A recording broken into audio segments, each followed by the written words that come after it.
لیاری میں عمارت گرنے کا کیس کراچی کی عدالت نے گرفتار 9 ملزمان کو 3 روزہ جسمانی ریمانڈ پر پولیس کے حوالے کر دیا۔ پولیس نے ابتدائی تحقیقاتی رپورٹ سٹی کورٹ میں جمع کرا دی۔ بتایا بغدادی میں عمارت کی خستہ حالی کا ایس پی سی اے افسران کو 2022 سے علم تھا، لیکن کوئی اقدامات نہیں کیے گئے۔ افسران نے غفلت اور لاپرواہی کا مظاہرہ کیا، جس سے عمارت زمین بوس ہوئی۔ رپورٹ میں ایس پی سی اے کے 6 ڈائریکٹرز، بلڈنگ مالک سمیت 14 افراد کو قصوروار قرار دیا گیا ہے۔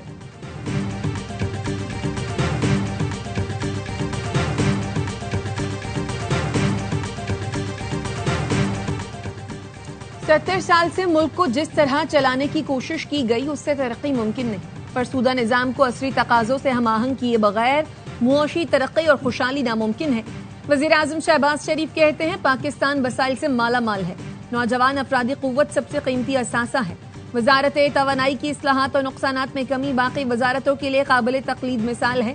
وزارتوں کی کارکردگی بڑھانے اور ہر شعبے کے ماہرین کی خدمات کے لیے اصلاحاتی عمل کی ہدایت۔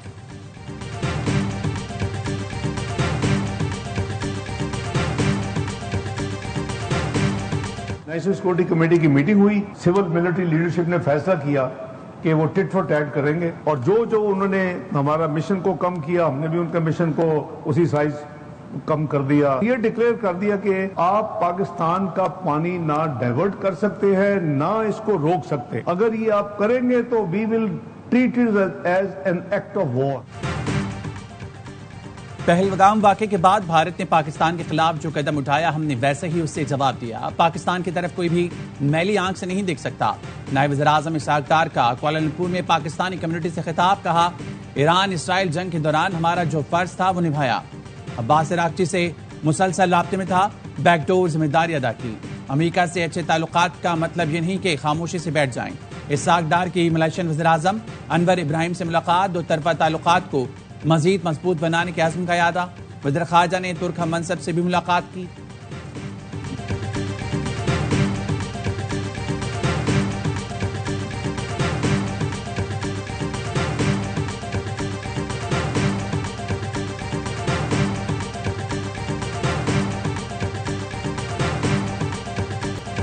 بلوچستان نے فتنۃ الہندوستان کے دہشت گردوں کا پھر بزدلانہ وار، 9 مسافروں کو بس سے اتار کر قتل کر دیا۔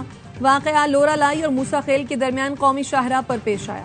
کمشنر لورا لائی کے مطابق مسلح افراد نے سر ڈھاکہ کے مقام پر پنجاب جانے والی 2 بسیں روکی، شناختی کارڈ دے کر مسافروں کو نیچے اتارا۔ شہداء کا تعلق لاہور، گجرات، خانیوال، گجرانوالہ، لودھرا اور ڈی جی خان سے ہے۔ جاں بحق ہونے والوں میں دنیا پور کے 2 بھائی بھی شامل، جابر اور عثمان والد کے جنازے میں شرکت کے لیے واپس گاؤں جا رہے تھے۔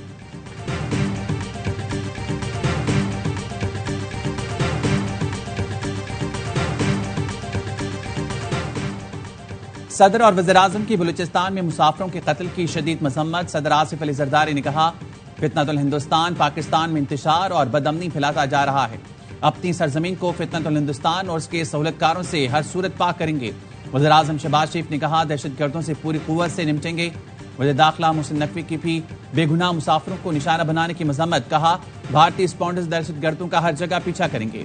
وزیر اعلیٰ بلوچستان سرفراز بگٹی کہتے ہیں نہتے مسافروں کا قتل فتنۃ الہندوستان کی کھلی دہشت گردی ہے۔ ریاست ان قاتلوں کو زمین کے اندر بھی چھپنے نہیں دے گی۔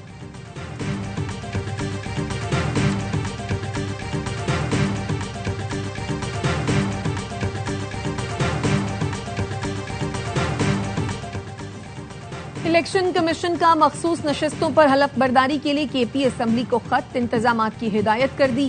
کہا سیکریٹری الیکشن کمیشن نے خط میں اپوزیشن لیڈر اور حلف کی منتظر خواتین کے خطوط کا حوالہ دیا۔ بانی پی ٹی آئی اور اہلیہ کو عام قیدیوں جیسی سہولتوں سے بھی محروم رکھا جا رہا ہے۔ بشرا بی بی پر سختیاں بڑھا دی گئی ہیں، ذہنی اذیت دی جا رہی ہے۔ مریم نواز کی ہدایات پر کڑی نگرانی کی جا رہی ہے۔ ترجمان کے پی حکومت بیرسٹر صاحب کہتے ہیں یاسمین راشد قید میں کینسر جیسے موذی مرض میں نبرد آزما ہیں، انہیں آکسیجن جیسی بنیادی سہولت سے محروم رکھا جا رہا ہے۔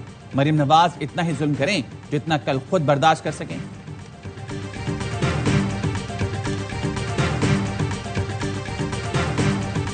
Preserve our great inheritance, and we look forward to a brighter future, to a world where water is not weaponized, but water is used as a means of peaceful coexistence. Pakistan نہیں چاہتا مستقبل میں پانی کو بطور ہتھیار استعمال کیا جائے. پانی کو پرامن بقائے باہمی کا ذریعہ بنایا جائے. پاکستان خطے میں امن کا خواہاں ہے.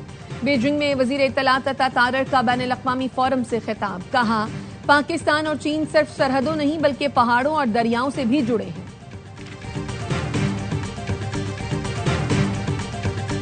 وفاقی وزیر داخلہ محسن نقوی کا دورہ متحدہ عرب امارات. محسن نقوی کا پرتپاک استقبال گارڈ آف آنر پیش کیا گیا.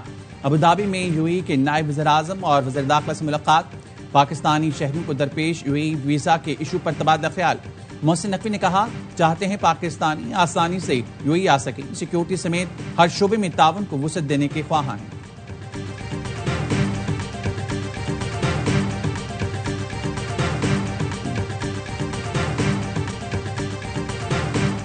کراچی میں 16 سال کی لڑکی کے ساتھ مبینہ زیادتی کرنے کے بعد اس کو قتل کر دیا گیا. کھوکھرا پار میں اریبہ کی لاش زیر تعمیر مکان سے ملی. پولیس نے شبے میں پلاٹ پر رہنے والے 4 افراد کو گرفتار کر لیا. پولیس حکام کے مطابق گلے پر نشان سے لگتا ہے گلا گھونٹ کر مارا گیا. اریبہ کے والد نے والدہ کو طلاق دی ہوئی تھی. اریبہ بہن بھائیوں کے ہمراہ والد کے پاس رہتی تھی. پاکستان سٹاک مارکیٹ میں مثبت رجحان. 100 انڈیکس نے دوسری مرتبہ 1,34,000 کی سطح عبور کر لی. انڈیکس میں 865 پوائنٹس کا اضافہ. 1,34,600 سے زائد پوائنٹس پر ٹریڈنگ. لاہور ہائی کورٹ میں اسموگ اور ماحولیاتی آلودگی کے خلاف درخواستوں پر سماعت. عدالت کا اوقات کار کی خلاف ورزی پر ریسٹورانٹس کے خلاف کارروائی کا حکم. جسٹس شاہد کریم نے کہا رات 12 بجے ریسٹورانٹ بند ہوں گے. یلو لائن منصوبے پر انڈیپینڈنٹ کنسلٹنٹ کا حکم دیا ہوا ہے. کینال کو ورثہ ڈکلیئر کیا گیا ہے. اس پر سپریم کورٹ کے فیصلے بھی ہیں. نہر کنارے عدالت کی اجازت کے بغیر کوئی درخت نہیں کٹے گا. سماعت 28 جولائی تک ملتوی. لاہور میں بند روڈ پر پلاسٹک کے گودام میں آتش زدگی. کولنگ کے دوران چھت گر گئی. ایک ریسکیو اہلکار جاں بحق. 5 زخمی ہو گئے. صوبائی وزیر خواجہ سلمان رفیق کا جائے حادثہ کا دورہ. شہید رضاکار ناظم حسین کی خدمات کو سراہا. اسلام آباد میں کہوتا روڈ پر فیکٹری میں لگی آگ بجھا دی گئی. آتش زدگی کے باعث ایئر کنڈیشن فیکٹری کی 70% عمارت ملبے کا ڈھیر بن گئی. گیس اور کیمیکل کے باعث آگ تیزی سے پھیلتی رہی. ضلعی انتظامیہ کے مطابق آگ شارٹ سرکٹ کے باعث لگی تھی. لاہور میں جانوروں پر تشدد کرنے والی خاتون کے خلاف مقدمہ درج. ملزمہ زخمی جانوروں کی تصاویر اور ویڈیو سوشل میڈیا پر اپلوڈ کرتی تھی. گھر سے زخمی بلیاں، خرگوش، مرغابیاں اور دیگر جانور برآمد. خاتون کو ذہنی امراض کے اسپتال منتقل کر دیا گیا. کراچی کا ٹکٹ کٹا کر جدہ کی سیر. ملک شاہزین نے نجی ایئر لائن کی غفلت کی روداد سنا دی. بتایا لاہور ایئرپورٹ پر ایئر ہوسٹس کو بورڈنگ پاس دکھایا تو انہوں نے سیٹ کنفرم کی. 2 گھنٹے گزرنے پر پوچھا کراچی کیوں نہیں آیا تو عملہ پریشان ہو گیا. جدہ پہنچ کر میں جہاز سے نہیں اترا. نجی ایئر لائن واپس لاہور لے کر آئی تو ایف آئی اے نے اسے نجی ایئر لائن کی غلطی قرار دیا. انہیں تاکید کی کہ ٹکٹ کرا کے کراچی بھیجیں لیکن انہوں نے ایسا نہیں کیا. اور ڈاکٹر عافیہ صدیقی کیس میں وزیر اعظم کے خلاف توہین عدالت کی کارروائی کا اندیہ.